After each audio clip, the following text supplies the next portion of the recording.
Hi guys, this is a walkthrough and demonstration of the standing desk that I designed for my shop. The lifting mechanism is accomplished with these two Highwind linear rails. They are pretty beefy, and these are attached to the wall by screwing into some wooden 2x4s on the top. And down below, similar setup. And here we come to the most interesting part, which is the motor assembly. This motor is actuated by a control box right here that is easily reachable from a sitting position. The way this works is if you hit one switch, it will tell the desk to descend, and if you hit both of them at the same time, it will tell the desk to ascend. So if I hit this button, the entire assembly is lowering,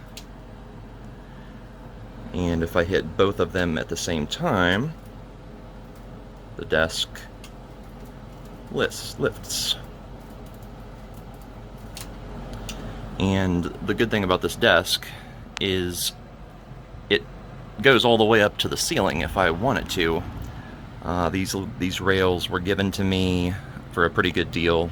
They're old and the bearing surfaces are pitted, so they're not useful anymore for precision applications, but the lack of precision does not really matter to me. So we have 4 linear bearing blocks here. 1, 2, 3, and 4. And those are just way overkill for being able to lift the amount of weight that this desk has on it, which is a lot of weight, but nothing that they can't handle. So we have a piece of oak plywood as the desktop, a piece of plywood on the back that is fastened to the bearings, and then a gusset member that goes from the bottom bearing up to this piece of T-slot aluminum with a 3D printed hinge. Now the 3D printed part has some metal fasteners inside of it that are purely to increase the strength of the 3D printed part. I didn't want this to fail and the desk just fall down, so I added these 4 screws to reinforce the weak directions in this 3D print, which is of course separation of the layers. But these screws are threaded, or it's a tapped 3D printed part, and it holds all of those layers together.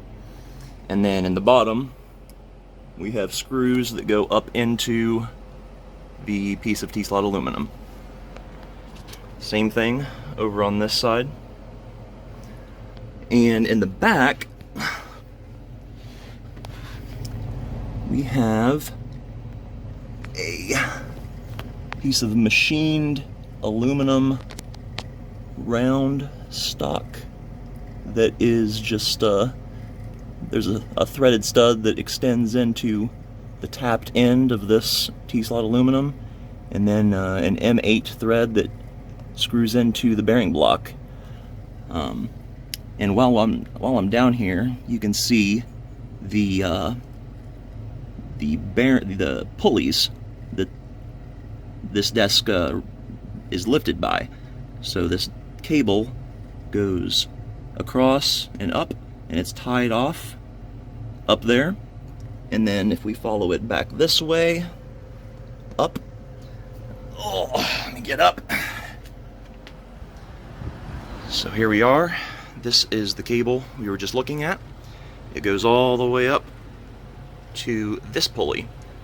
Now, this pulley is made of a hollow 3D printed part with epoxy granite infill.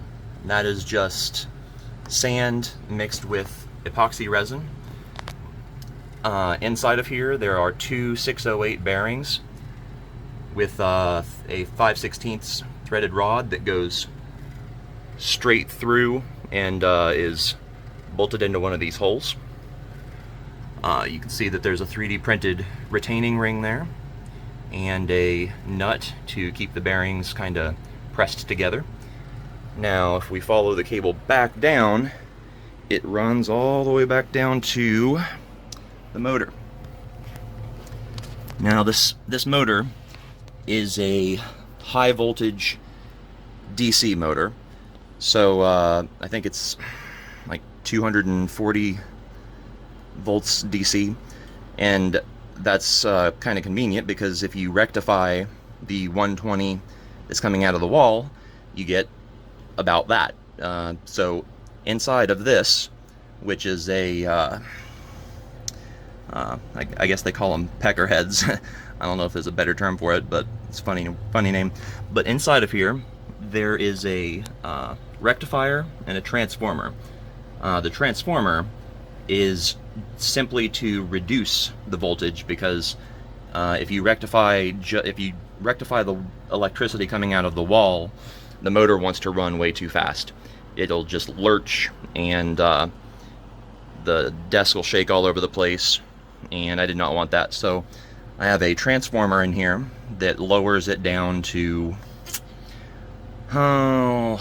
it's like 60 volts DC. And this motor is attached to a right angle gearbox here. By the way, I got this motor used on eBay. It was absolutely filthy when I got it. I had to power wash it, replace the brushes, and but once I did that, this thing is one hell of a strong motor. So you can see that the output shaft of the motor, or the output shaft of the gearbox, is right here, and I had to do some calculations to make sure that this would lift the desk and also not backdrive under the weight that it was supporting. So that's why there is another set of gears on here to gear it down to ensure that it does not get backdriven. Now, this assembly here that supports these gears, I think looks pretty cool. These are all just 3D printed parts with 3/8 inch, yeah, I think it's 3/8 inch all thread. And inside these bearing blocks, inside each of these, there are two angular contact bearings that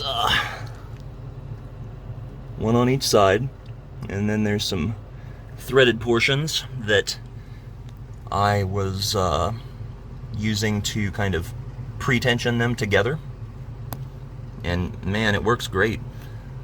But another function, or another feature of this design right here, is that in order to get the gears to mesh up just so, all I had to do was adjust these threaded portions. I'm not going to be able to move it because it's already cranked down, but say I wanted to lower this down and get more tooth engagement between these two gears, I just loosen the one on the bottom and crank this one down, which would force the two gears together.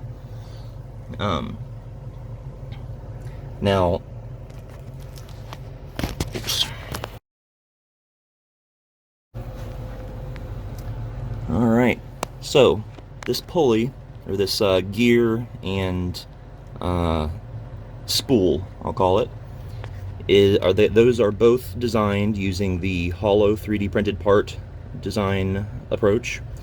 And because my 3D printer does not have a large enough work area to print this entire gear, I broke it up into little pie slices. You can see the slices there, and if you look in the pictures you should be able to see a picture of it before I filled it in with epoxy granite. But the epoxy granite does a wonderful job of adding rigidity to the gear and holding these pie slices together, keeping the teeth of the gear consistently the right distance apart without them shifting around. I mean, this thing is a brick. And also, the spool uses 3 empty chambers, 2 of which are filled in with epoxy granite, and the third is just used to grab a hold of the cable. And I just drilled a hole in there, and you can see that this spool has little grooves for the cable to ride in. So the motor works great, and it does not back drive, and it's able to lift this desk very easily. For the cabling, I just have the original peckerhead wires come up into the transformer / rectifier box, and this yellow cable goes into this sheath, which goes all the way up and follows to the control box, or the actuating levers. And another cable goes to this power strip, just to get its power. And this has just been a super fun project to work on, and I was able to utilize the space between the two rails to put this nice little tool wall that I can just reach right over my PC and grab whatever I need. Got all the stuff that I normally reach for and stuff that I think looks cool, if I'm being honest. But I'm super proud of it, and I think this desk is going to be here for a very long time. Thank you very much for watching.